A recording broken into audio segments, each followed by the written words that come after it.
تم رو گے تو سب لڈو ڈھول مٹی ہو جائیں گے۔ حالانکہ نہ گھر میں مونگ ہوتا ہے اور نہ ہی صندوق میں لڈو ہوتے ہیں، اور نہ رونے سے لڈو ڈھول مٹی ہو جاتے ہیں۔ تو خوب سمجھ لو کہ سب کیا ہے، جھوٹ ہے۔ اسی طرح کی بولیاں بول کر والدین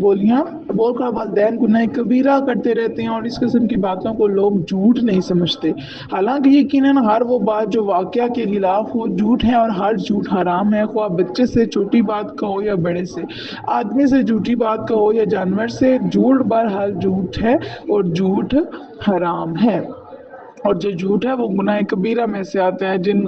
گناہوں کا اللہ تعالیٰ نے قرآن پاک میں واضح طور پر اعلان فرما دیا ہے کہ یہ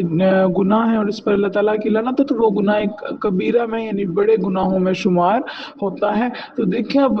ہماری نہ سمجھے کہ صرف ہمیں مطلب سمجھ نہیں ہے، ہم نے اس چیز پر غور نہیں کیا۔ اب یہ کوئی بڑی بات تو نہیں ہے نا، ہم جہاں بچے کو یہ کہتے ہیں کہ وہ دیکھو بلی آئی، ہم وہاں بچے کو تو نہیں سمجھ، ہم یہ بھی کہتے ہیں کہ بلی، ہم یہ بھی کہہ سکتے ہیں نا کہ بلی نہیں آئی،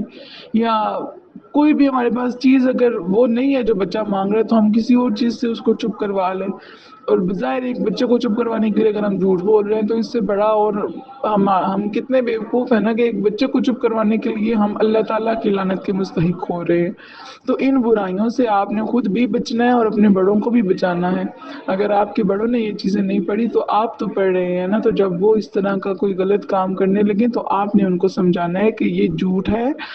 یہ جھوٹ ہے، اور جھوٹ کی کیا وعید ہے، جھوٹے پر اللہ تعالیٰ کی لعنت ہے۔ میرے حال سے ایک اتنا ہی بندہ سمجھ لینا کہ جھوٹے پر اللہ کی لعنت ہے۔ اگر کوئی بندہ ہمیں کہتا ہے نا، ایسے صرف ہاتھ ہماری طرف کر دیتا ہے کہ تم پر لعنت، تو ہم کتنی اپنی بےزتی سمجھتے ہیں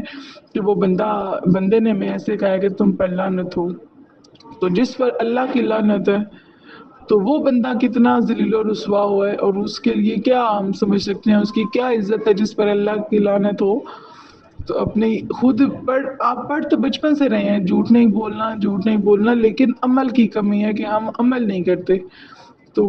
ہمارے اعمال میں بھی کمی ہے، آپ کے بھی اعمال میں کمی ہے، تو ہم نے اب بھی کوشش یہ کرنی ہے کہ اب اگر ہم نے، اللہ تعالیٰ نے ہمیں اتنی توفیق دی ہے کہ ہم نیکی کے راستے پہ لگے ہیں، اللہ تعالیٰ نے ہمیں اتنی توفیق دی ہے کہ وہ ہمیں اپنا کلام سمجھنے کی توفیق عطا فرما رہا ہے، تو پھر ہم نے اس پر عمل بھی کرنا ہے۔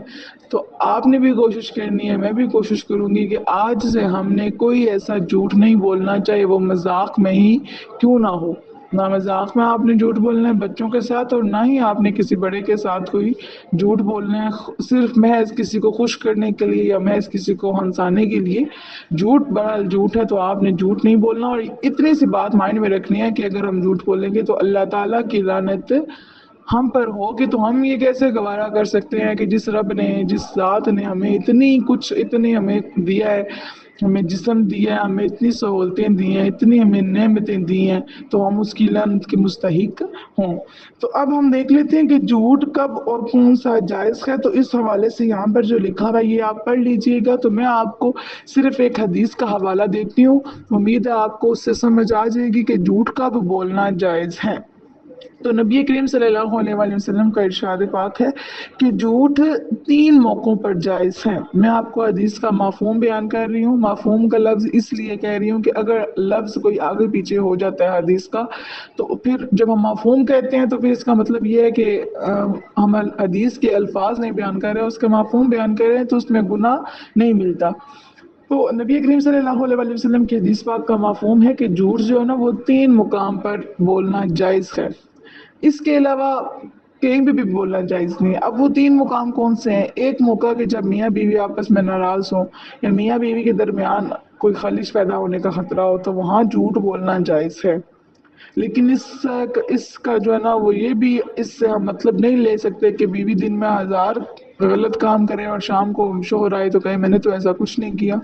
تو یہ ایسی باتوں پر نہیں، ایسی کوئی بات کہ جس سے شوہر کے دل میں بیوی کے لیے بہت زیادہ نفرت پیدا ہو سکتی ہے، اور یہ بھی ہے کہ مطلب وہ اگر بیوی وہاں پہ تھوڑا سا جھوٹ بول دے تو شوہر کا دل صاف ہو سکتا ہے، وہ اس کی طرف سے مطمئن ہو سکتا ہے تھوڑی بہت۔ یہ نہیں، میں نے آپ کو پہلے بتایا کہ یہ نہیں کہ 1000 دن میں غلط کام کریں اور بعد میں کہیں کہ ہم نے تو یہ کیا۔ اگر بیوی سے کوئی غلطی سے ایسا کام ہو گیا ہے